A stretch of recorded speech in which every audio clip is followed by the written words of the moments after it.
Hello everyone. In this tutorial, I'll show you how to configure custom instructions in Microsoft 365 Copilot to get more relevant and useful responses. Open Microsoft 365 Copilot.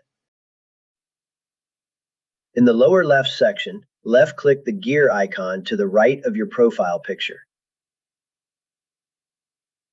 Left-click Settings.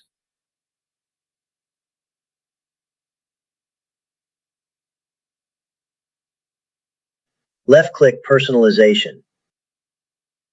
Left-click Edit Instructions.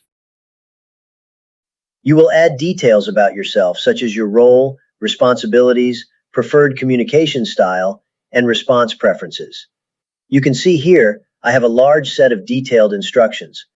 I'll copy that and paste it in the Custom Instructions field.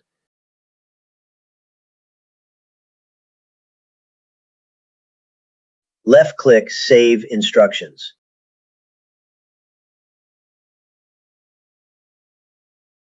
Going forward with custom instructions added, you will see more helpful answers by Copilot relevant to your role in the organization.